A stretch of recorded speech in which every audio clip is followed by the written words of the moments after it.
Dalam nama Bapa dan Putra dan Roh Kudus. Amin. Allah Bapa yang penuh kasih, terima kasih Bapa pada tanggal 14 Desember, hari Senin, kami Kau berikan seorang kudus Karmel yang besar, seorang mistikus, seorang pujangga gereja, untuk menjelaskan perjalanan hidup rohani seseorang, untuk bertemu dengan Putra-Mu Yesus, mengalami transformasi batin, dibentuk, dimurnikan, seperti Putra-Mu Yesus sendiri. Terima kasih Bapa. Semoga semakin banyak orang tergerak untuk semakin memasuki relasi yang begitu akrab dengan Putra-Mu, berkat Roh Kudus. Demi Kristus Tuhan dan pengantara kami. Amin. Saudaraku yang terkasih dalam Kristus, pada gambar belakang ini, lukisan belakang ini adalah Santo Yohanes dari Salib. Seorang kudus Karmel, pujangga gereja, seorang mistikus yang diberi karunia oleh Tuhan. Diberi karunia oleh Tuhan untuk menjelaskan secara lebih jelas, lebih konkret, dan lebih nyata bagaimana persatuan dengan Tuhan itu sendiri. Kita harus bersyukur kepada beliau karena beliau dalam penderitaan hidupnya justru dipakai Tuhan untuk menjelaskan tentang realitas kebersatuan kita dengan Tuhan. Satu hal yang menarik bagi saya akan orang kudus ini adalah bahwa salib penderitaan itu diubah menjadi suatu yang luhur mulia, suatu yang menjadi bahan bahan penyucian, pengudusan hidup kita semua. Dan dia mengerti dengan salib dengan begitu luar biasanya. Saudara, sedikit tentang latar belakang kehidupan keluarganya. Ayahnya adalah seorang pangeran di salah satu kerajaan di Spanyol. Ya. Nah, karena pangeran ini jatuh cinta kepada seorang tukang cuci yang sederhana yang gak punya gelar apa-apa. Dan karena pernikahan inilah maka dia diusir dari kerajaan dan tidak mendapatkan hak-haknya sebagai seorang pangeran. Dan itulah kehidupan orang tua dari Yohanes dari Salib. Apa yang kemudian kita lihat ketika ayahnya meninggal, Yohanes dan adiknya kemudian harus pergi oleh ibunya, dibawa pergi ke suatu tempat. Di sana mereka berjuang, bergulat sungguh-sungguh. Bahkan Yohanes tidak dapat sekolah sekalipun, maka dia sekolah sambil bekerja di suatu rumah sakit milik Jesuit. Nah, terus penderitaan, kita bisa bayangkan penderitaan hidupnya. Bahkan dia pernah bercerita bahwa dia hampir mati, ya entah mau tenggelam dengan sungai atau apa, kurang lebih begitu. Tetapi dia merasa bahwa Bunda Maria menyelamatkan hidupnya. Pengalaman dengan Bunda Maria yang dia rasakan sebagai pengalaman akan pertolongan Bunda Maria. Kemudian ketika dia masuk Karmel, dia memilih Karmel, masuk Karmel, dan kemudian dia mengalami juga berbagai macam penderitaan di sana, berbagai macam kesulitan. Ya, sebelum masuk Karmel sekali lagi dia bekerja sambil kuliah dan dibiayai oleh pekerjaan itu. Ya. Ketika masuk Karmel pun dia mengalami penderitaan yang tidak mudah karena disalah paham oleh teman-temannya, karena dia ingin membaharui kehidupan membiara pada waktu itu, membiara kehidupan Karmel pada waktu itu, juga dibantu bersama dengan Santa Teresa dari Avila. Apa yang menarik adalah ketika terjadi salah paham karena tulisan-tulisannya yang luar biasa yang pada waktu itu belum bisa dan belum mampu untuk dimengerti dengan baik apa sebetulnya kebersatuan dengan Allah itu, persatuan dengan Allah itu. Nah, kemudian dia dipenjara selama 9 bulan, kurang lebih 9 bulan. Ya. Jadi penjara biara, ya bukan penjara. Dulu ada, setiap biara ada penjara-penjara bagi orang yang mungkin balelo, orang yang yang nakal atau apa di penjara. Nah, justru pengalaman di penjara inilah, pengalaman kegelapan inilah justru mengubah hidupnya. Mengubah hidupnya. Sungguh-sungguh mengubah. Ketika dia memasuki salib-salib hidupnya dalam situasi yang berat itu, justru Allah memberikan pencerahan. Salah satu contoh dari bagaimana dia menerima penderitaan, mengima salib itu dengan melukiskan situasi itu sebagai malam gelap, dark night, ya. Malam gelap fisik, malam gelap psikis, malam gelap rohani, ya. Gelap, ya. Tetapi dalam gelap itu ada apa? Ada nyala terang yang sekecil apapun. Maka dia pernah memberi contoh tentang pada suatu ketika dia melihat begitu gelap kamarnya, tetapi di atas loteng itu ada satu lubang kecil, dan lubang itu mengalir dari memancar sinar dari matahari. Lalu dia sedikit melihat apa yang ada di dalam kamarnya yang gelap itu. Saudara, pengalaman seperti ini lalu menjadi pencerahan bagi dia. Bahwa dalam gelap apapun, seberat apapun, salib penderitaan apapun, ada celah-celah rahmat dalam diri hidup kita. Karena itulah dia menulis sebuah buku yang berjudul Dark Night, malam-malam gelap. Ya, malam-malam gelap yang harus kita jalani, yang harus kita terima, yang harus kita transformasikan menjadi suatu rahmat yang berlimpah. Dan ini merupakan suatu rahasia dari kehidupan manusia, apapun juga. Suka atau tidak suka, senang atau tidak senang, pasti kita mengalami salib-salib kehidupan kita. Yohanes dari salib mengalami penderitaan sejak kecil, sejak dalam keluarganya. Diasingkan, dibuang, diusir, ditolak, ditelantarkan. Ayahnya meninggal ketika mereka masih kecil, harus bekerja keras.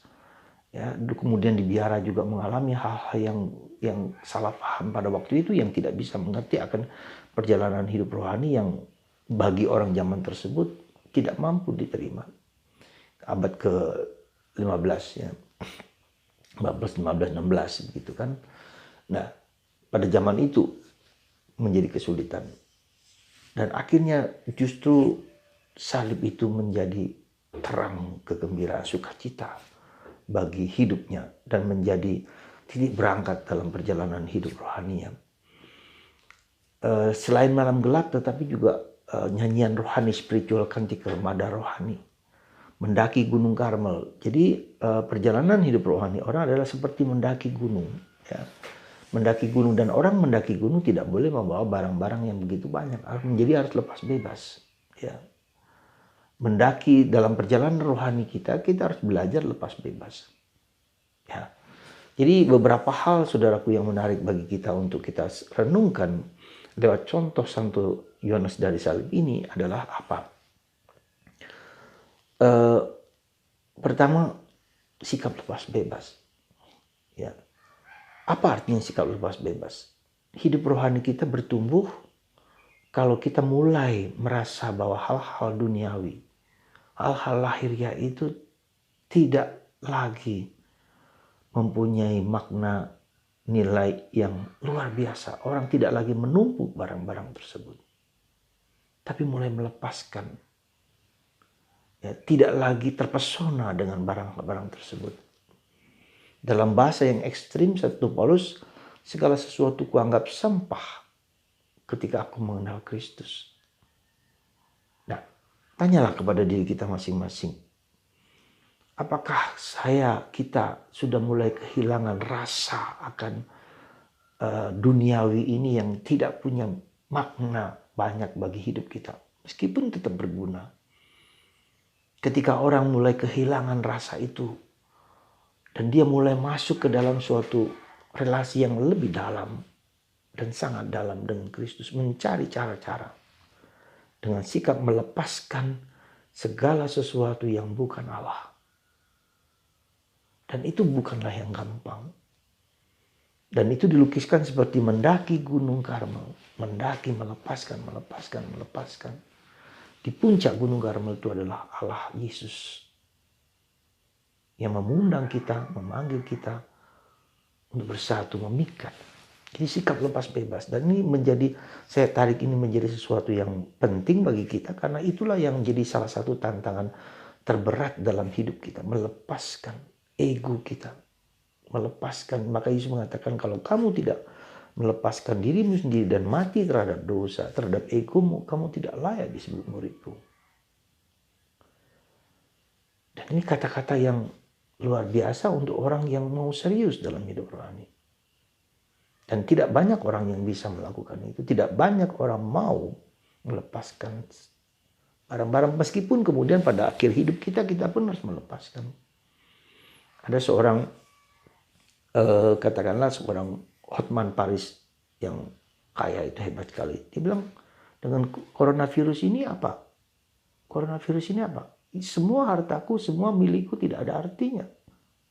Ya, ini karena virus, baru hanya karena virus, belum karena Tuhan. Ya, jadi kalau dia karena Tuhan, maka itu akan menjadi bermakna bagi dia. Jadi saudara, mari kita cek kembali hidup rohani kita, hidup doa kita. Apakah kita hanya mencari kesenangan kita sendiri, bukan bahkan hal-hal rohani sekalipun, bukan Allah. Jadi ketika orang gila akan hal-hal rohani, orang gila akan agama, itu sebetulnya bukan Allah yang dia kejar, tapi egonya dia. Itu harus kita lepaskan juga. Hal-hal pengalaman akan Allah pun tetap harus dilepaskan.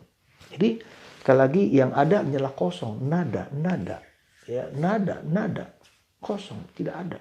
Karena itu semua bukan Allah.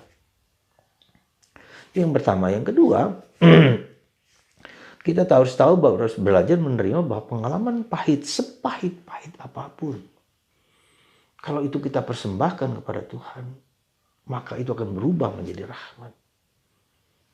Salib yang kita alami, entah kita dari orang lain, orang tua kita, dari suami, dari istri, dari siapapun juga. Ketika itu kita persembahkan kepada Tuhan, itu akan menjadi emas. Belajar mempersembahkan derita hidup kita ke dalam hati Yesus yang Maha Kudus. Devosi kepada hati kudus Yesus itulah devosi di mana kita mau mempersembahkan segala-galanya ke dalam hati Yesus. Rela ikhlas menerima kenyataan yang tidak mudah itu. Supaya Tuhan mengubah salib menjadi inner transformation. Transformasi batin. Dengan rela, dengan ikhlas.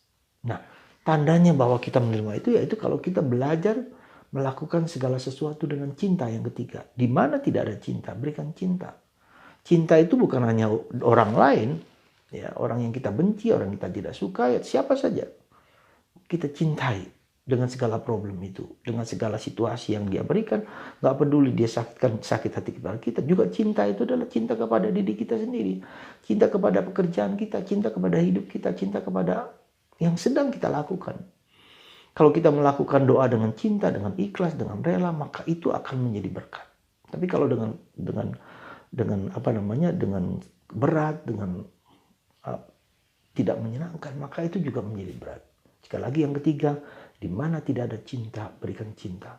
Di akhir hidup kita akan diuji, dites oleh berapa besar cinta kita kepada diriku sendiri, kepada Allah, dan kepada hal-hal yang sedang kulakukan.